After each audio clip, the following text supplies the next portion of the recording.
Morning all of you. मैं मधु त्रिपाठी प्रस्तुत हूँ क्लास 12 इकोनॉमिक्स का एक नया टॉपिक लेके, जिसका नाम है उपभोक्ता संतुलन। तो जब हम उपभोक्ता संतुलन के बारे में पढ़ने जा रहे हैं तो उससे पहले हमें जानना होगा कि उपभोक्ता कौन है, उपभोक्ता किसे कहते हैं। तो उपभोक्ता से तात्पर्य उस व्यक्ति से होता है जो अपनी सीमित आय को वस्तु सेवाओं पे खर्च करके अधिकतम संतुष्टि प्राप्त करता है। उदाहरण के लिए यदि रामू है, उसे नोटबुक की आवश्यकता है, वो बाजार में जाता है, कॉपी खरीदता है नोट्स बनाने के लिए, तो ये उपभोक्ता कौन हो गया? रामू हो गया। अब हम बात करेंगे उपयोगिता की, कि उपयोगिता किसे कहते हैं। तो उपयोगिता से तात्पर्य होता है वस्तु या पदार्थ का वह गुण जिससे मानवीय आवश्यकताओं की संतुष्टि होती है, उसे हम उपयोगिता कहते हैं। अब ये उपयोगिता कहाँ से मिलती है? वस्तु और सेवाओं के प्रयोग करने से प्राप्त होती है उपयोगिता। और किसी वस्तु और सेवाओं की जो मांग है वो किस पे निर्भर होती है? वस्तु और सेवाओं की उपयोगिता पर निर्भर होती है। जिस वस्तु की जितनी अधिक उपयोगिता होती है उतनी ही अधिक उसकी मांग होती है। तो ये तो बात हो गई उपयोगिता क्या है भाई। अब हम बात करते हैं कि उपयोगिता की अवधारणाएं, कॉन्सेप्ट ऑफ यूटिलिटी। तो उपयोगिता की मुख्य रूप से दो धारणाएं हैं, या इसको दो भागों में बांटा गया है। एक टोटल यूटिलिटी और सेकंड है मार्जिनल यूटिलिटी। टोटल यूटिलिटी, कुल उपयोगिता। अब ये भी प्रश्न आ जाता है कई बार कि कुल उपयोगिता किसे कहते हैं, कुल उपयोगिता से आप क्या समझते हैं। तो कुल उपयोगिता का मतलब होता है कि किसी एक वस्तु की जितनी भी इकाइयों का प्रयोग किया जाता है उन सभी इकाइयों से प्राप्त होने वाली उपयोगिता का योग कहलाता है कुल उपयोगिता। जैसे उदाहरण के लिए हमने ये तालिका बना रखी है।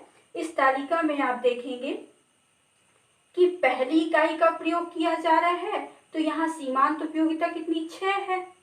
और फिर दूसरे का किया जा रहा है तो 4 है, तीसरे का किया जा रहा है तो 2 है। तो ये तो अलग अलग इकाइयों से प्राप्त होने वाली उपयोगिता है, लेकिन जब हम इन सब का जोड़ कर देते हैं, इसका जोड़ कर देंगे तो ये क्या हो जाएगी? कुल उपयोगिता हमारी बन जाएगी। अब हम बात करते हैं सीमांत उपयोगिता की। तो सीमांत उपयोगिता का अर्थ होता है कि एक अतिरिक्त वस्तु की एक अतिरिक्त इकाई प्रयोग करने से कुल उपयोगिता में जो वृद्धि होती है उसे हम कहते हैं सीमांत उपयोगिता। अभी हम यहाँ पे सूत्र बता देते हैं कि सूत्र के माध्यम से इसको कैसे हम ज्ञात कर सकते हैं। जैसे ये कुल उपयोगिता थी तो कुल उपयोगिता को हम कैसे दर्शाते हैं सूत्र के रूप में? TU इक्वल टू, क्योंकि किसका सम है ये? सीमांत उपयोगिता का सम है, इसलिए हम यहाँ लिख देंगे सिग्मा MU। ये हो गया कुल उपयोगिता की। कुल उपयोगिता जो है वो किसका सम है? सीमांत उपयोगिता का सम है। अब ये सीमांत उपयोगिता जब कहते हैं तब यहाँ पे इसका सूत्र कैसे होगा? MUN इक्वल टू टोटल ये TUN माइनस TUN माइनस 1। अब ये TUN क्या है? तो हम आपको बता दें कि TUN क्या है आपका? ये इकाइयों से, n इकाइयों से प्राप्त होने वाली कुल उपयोगिता है। और यदि हम बात करते हैं TUN माइनस 1 की, तो ये कुल में से एक कम उपयोगिता की उपयोगिता है। इस प्रकार से हम इसको ज्ञात कर लेते हैं। अब जब हमने कुल उपयोगिता और सीमांत उपयोगिता को समझ लिया है तो हमें इन दोनों के बीच में संबंध को जानना बहुत आवश्यक है कि कुल उपयोगिता और सीमांत उपयोगिता में क्या संबंध है। तो इसे एक हम तालिका के माध्यम से समझाएंगे। तालिका यहाँ हमने बना रखी है। देखिए, कोई एक X वस्तु है जिसकी हम 5 इकाइयों का प्रयोग कर रहे हैं। यहाँ पहली इकाई, दूसरी, तीसरी, चौथी और 5वीं। अब पहली इकाई का प्रयोग करते हैं तो सीमांत उपयोगिता कितनी मिल रही है? 6 मिल रही है। दूसरे का करते हैं तो 4। चूंकि आप जान रहे हैं या हम सभी जानते हैं कि जब हम एक ही वस्तु की लगातार इकाइयों का प्रयोग करते हैं तो उससे प्राप्त होने वाली उपयोगिता कैसी होती जाती है? घटती जाती है। तो यहाँ पर घटते सीमांत उपयोगिता का नियम लागू होता है।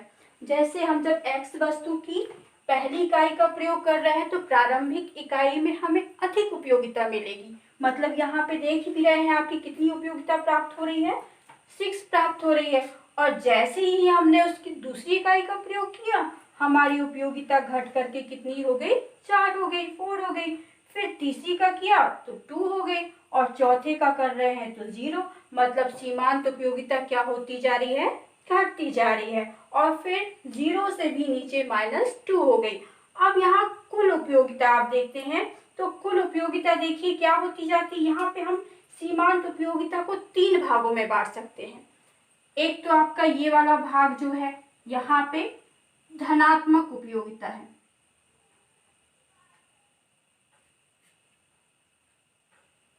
ये धनात्मक उपयोगिता, यहाँ पे जो स्थिति है वो कैसी है, शून्य उपयोगिता है। और यहाँ पर जो है स्थिति वो है ऋणात्मक उपयोगिता। तो इस प्रकार से सीमांत उपयोगिता को हमने कितने भागों में बांटा, 3 भागों में बांटा है। और इसी आधार पर इनके बीच में मुख्य रूप से 3 प्रकार का संबंध भी होता है। अब इस संबंध को हम तालिका के माध्यम से और रेखा चित्र के माध्यम से समझेंगे। तो जैसे हम क्या कर लेंगे, पहले तालिका बना लेंगे। तालिका में देखिए हमने यहाँ पे क्या किया है, OY अक्ष पर हमने TU और MU को दर्शाया है, टोटल यूटिलिटी और मार्जिनल यूटिलिटी को दर्शाया है। और यहाँ पे 0 X अक्ष पर हमने X वस्तु को दर्शाया है। तो इस तालिका के आधार पे पहले हम क्या कर लेते हैं, सीमांत उपयोगिता को दर्शा लेते हैं। तो जब एक वस्तु की पहली इकाई का हम प्रयोग कर रहे हैं, तालिका में देखिए कि पहली इकाई का प्रयोग करने पर सीमांत उपयोगिता कितनी मिल रही है, 6 मिल रही है। फिर दूसरी इकाई का प्रयोग करेंगे तो सीमांत उपयोगिता घट करके कितनी हो जाएगी, 4। तीसरी इकाई का प्रयोग करते हैं तो 2 हो जाती है, और चौथी इकाई का करेंगे तो 0, और पांचवी इकाई का करते हैं तो यहाँ पर घट करके सीमांत उपयोगिता -2 हो जाती है। तो अब देखिए इसमें, और इसी प्रकार से हम क्या किए, हमने यहाँ इन सभी बिंदुओं को मिला दिया। तो ये कौन सा हमारा वक्र बन गया, ये TU, या सॉरी ये क्या है, MU कर्व बन गया हमारा। ये मार्जिनल यूटिलिटी कर्व हो गया हमारा। अब इसमें हमने 3 अवस्थाएं देखी कि यहाँ A से लेके S तक क्या हो रहा है कि सीमांत उपयोगिता धनात्मक तो है लेकिन घटते हुए स्थिति में है। फिर यहाँ पे चौथी इकाई जो है, जब हम इसका प्रयोग कर रहे हैं तो सीमांत उपयोगिता क्या हो गई, 0 हो जाती है। और तीसरी स्थिति में S, और इसको हमने R मान लिया है, तो S और R यहाँ पे सीमांत उपयोगिता कैसी हो गई, ऋणात्मक हो गई है। इसी प्रकार से ये तो हमने सीमांत उपयोगिता का वक्र खींच लिया। अब ऐसे ही हमें क्या करना है, कुल उपयोगिता का भी हमने वक्र खींचा रखा है। और अब इन दोनों के बीच में संबंध जो है वो इन्हीं 3 अवस्थाओं के आधार पे। पहला तो आप बता सकते हैं कि इन दोनों के बीच में जब आपको संबंध बताना है तो पहला संबंध हमारा आ जाएगा कि सीमांत उपयोगिता धनात्मक, सीमांत उपयोगिता का धनात्मक होना।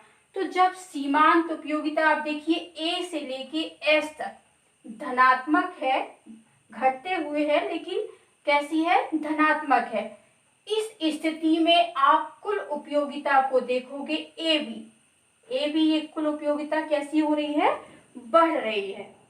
जब सीमांत उपयोगिता धनात्मक है तब कुल उपयोगिता क्या कर रही है, बढ़ रही है। तो पहला संबंध तो ये हो गया इनके बीच में।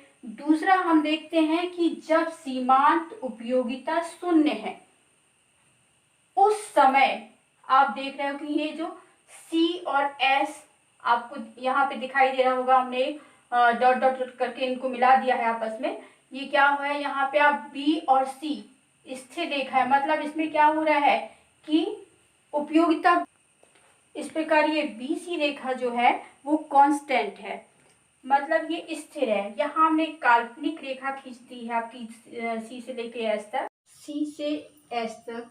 ये क्या है, यहाँ पर उपयोगिता कुल उपयोगिता जो है वो अधिक है। तो इसका मतलब है कि जब सीमांत उपयोगिता शून्य होती है उस समय कुल उपयोगिता अधिकतम होती है।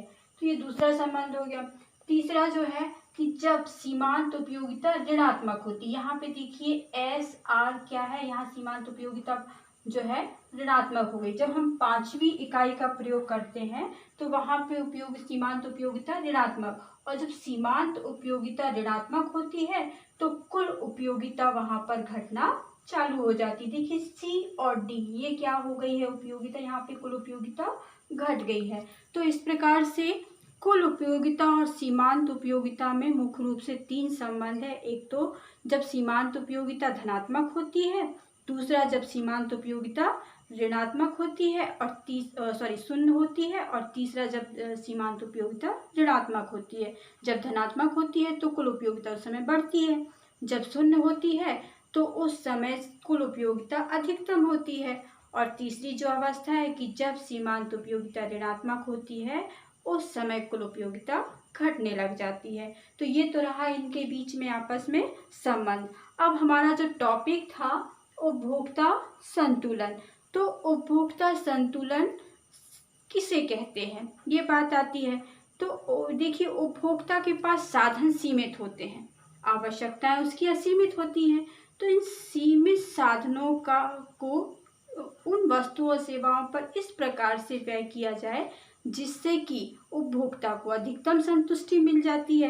तो ये अधिकतम संतुष्टि का जो बिंदु है या अवस्था, यही कहलाता है उपभोक्ता संतुलन। उदाहरण के तौर पे यदि किसी उपभोक्ता के पास 10 रुपए है और वह उस 10 रुपए में चाय भी पी सकता है और एक कप गन्ने का जूस भी या एक गिलास गन्ने का जूस पी सकता है, लेकिन यदि वो चाय ना पी करके एक गिलास जूस पीता है और उसमें उसको बहुत आनंद की अनुभूति होती है, बहुत अच्छा लगता है, तब वो पछतावा नहीं करता है कि मैंने चाय क्यों नहीं पी।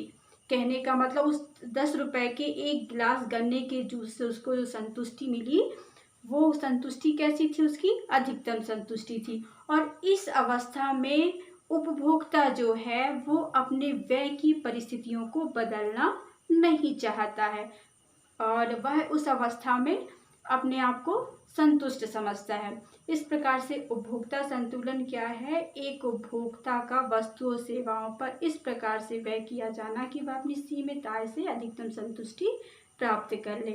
तो ये तो रहा आज उपभोक्ता संतुलन, उपयोगिता और कुल उपयोगिता, सीमांत उपयोगिता और इनके बीच में आपस में संबंध।